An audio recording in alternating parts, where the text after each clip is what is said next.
Deli with the sauce.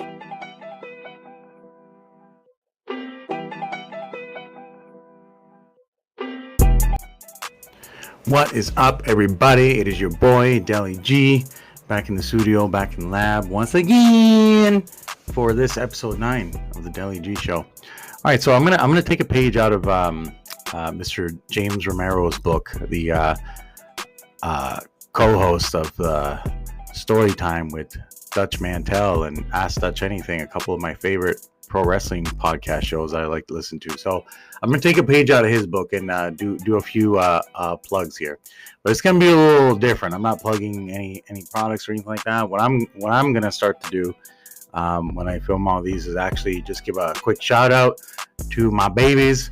So Sophia, Raphael, if you're watching this, Daddy loves you. Mwah.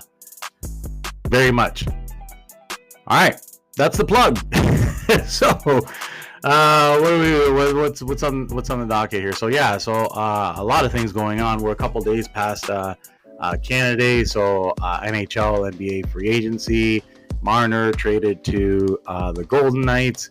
The Flyers, they acquired Zegras before anything happened on free agency. They made a few moves, signed some more or less depth, really, just to try to build up the draft picks and the young guys that they got, to see how that's going to go. I mean, honestly, by the time Philly's ready for not necessarily a cup run, because nothing's guaranteed, but even like a decent playoff run, I don't expect Konechny to be there for that. I'm calling it right now. Travis will probably be gone by the time the Flyers are good enough to go on a decent playoff run. I'm calling it right now. So that's the way it's going to be. It's a shame because decent enough player, but he is kind of lacking in size and discipline a little bit too. So if he works on the discipline, maybe he can still be a pretty great player, but who knows? We'll see. Hasn't demonstrated it yet to this point. People are telling me that the Blue Jays are pretty hot lately. People are telling me. And I did check some of their stuff out. They had an awesome Canada Day win, and I think they won yesterday too. So actually, as of this recording, they're gonna play the Yankees one last time, I believe, for first place in the division, and the AL East on the line at 7:00 tonight. So I believe, yes, I will be working, but I will definitely try to be keeping an eye on that game for sure. Should be pretty epic. Chris Bassett is set to start on the mound. Decent enough pitcher. So we'll see how the bats are going to work out. That's going to be the most important thing, because that's been an issue the last couple of years, is the offense. So maybe they have things straightened out. I don't know. I don't want to say anything about the Blue Jays either way. Like, and again, I've been consistent with this for the last 2 years. I need to see these Blue Jays win a friggin' playoff game. One friggin' playoff game in the Shatkins era. And then we'll tread with cautious optimism about this team. But as far as trying to get all excited about what's going on lately, this could be a flash in the pan. By the time September rolls around, we'll see where they are. I want them to have a nice 6-game lead in the AL East by the time September rolls around. Then I'll believe they're for real. If you're going into the postseason with a nice 5, 6, 7 game lead on the division, yeah, you're sitting pretty, and you might look like you're for real. So we'll see what kind of position they're in come September, going to the playoffs, if they're even going to make it. The jury's still out on this team, folks. So don't get too excited. NBA Raptors re-signed Pirtle to a $100 million contract. Not a big deal at all. We need legitimate superstars. I guess they were in on KD, but if you're going to be in on KD, then you would have to give up Scotty Barnes in any kind of a trade for KD. And I guess they probably weren't willing, or Masai. Well, actually, Masai's gone. Yeah. That was another big deal. So, hey, Masai, if you're watching this at all, hey, thank you for your service, sir. Thank you for the ring. It was very well deserved. But he's moving on now. The organization's moving on. Let's see what happens. I mean, they're probably at this point just going to go back to mediocrity purgatory, unfortunately, probably for the next 10 years, I would say. Until they can snatch up enough draft picks and depth. Maybe one of them can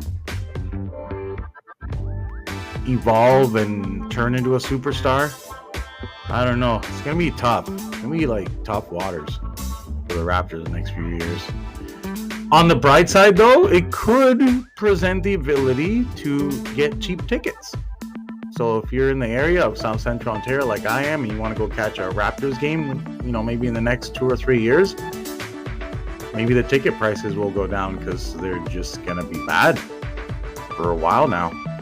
So, especially now that Masai is gone, and he wasn't afraid to make bold moves.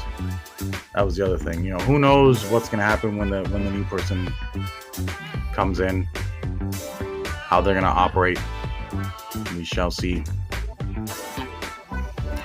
All right, guys. Well, pro wrestling, they just had that Saudi Arabia show, and apparently it was one of the better Saudi shows, if not the best Saudi show they've ever had. So a lot of good matches. Awesome action, I've heard. I haven't seen any of it, just kind of highlights here and there. Some title changes, some decent finishes, ongoing storylines.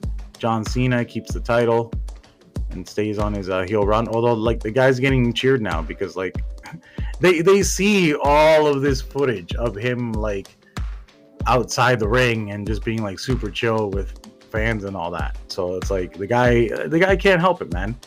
He's a babyface. He's a good guy. And as much as he wants to be a bad guy, in story, and people they follow along with it because they want to play along out of respect for what John's done for the business and all those Make-A-Wish kids, man. That's crazy. So out of respect for that, for what John's done for the business in and out of the ring,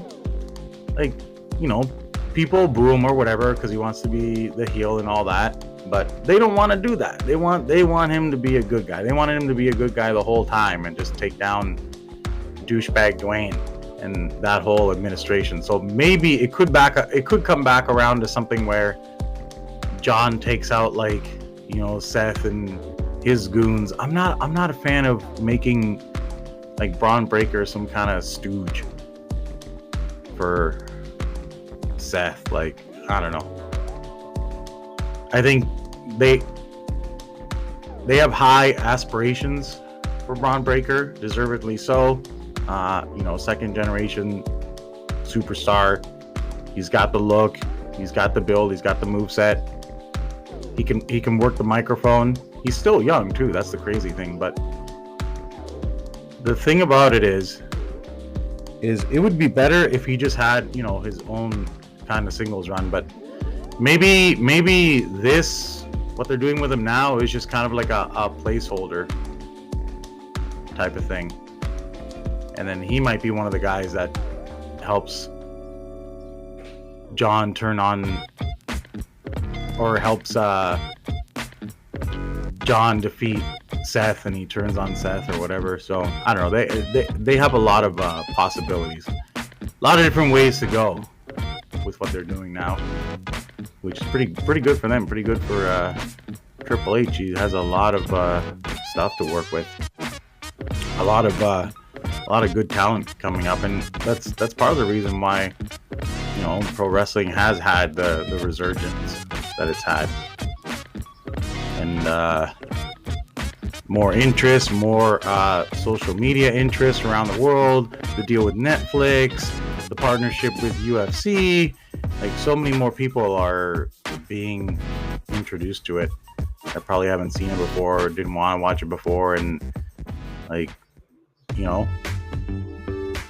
Paul Triple H Levesque is doing a pretty good job of the, with the stories that are being written, as well as like the presentation. But I think the presentation also comes from like all the Hollywood bigwigs from the TKO company, Ari Emanuel and stuff. He knows all about that Hollywood production, all that stuff. So again, they have a lot of money, a lot of resources to work with to make it the best presentation and having the best talent available for the product. So just keep it up, Hunter.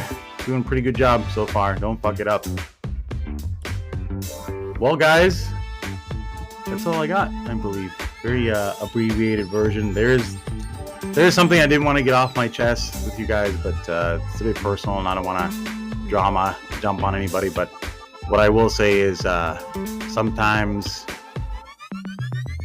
being in a situation where you're in a marriage where you don't think that it's a 100% match, but you feel like you might have been pressured into it, but you think things are gonna work out. You're a kind, decent person, and you think that whatever happens along the way, you're committed to each other, and that you can work through whatever happens, because you have compatible personalities like that are willing to work things out with common sense and logic. But sometimes it doesn't always work out that way. So guys, I'm getting a notification here that time is about to run out. But yeah, so because of that, sometimes when it comes time to separate and divorce, it can be very difficult to deal with a person that does not think with logic and reasoning. And yeah, that's all I'm gonna say about that. It's very difficult and can be very stressful. But guys, thanks so much for tuning in. As always, like, subscribe, share, and I will be posting the link for the Hot Wheels playlist as usual. If you guys are into that, I'll try to keep posting more content about that. But guys, thank you very much. This has been episode 9 of the Deli G Show. Until next time, peace.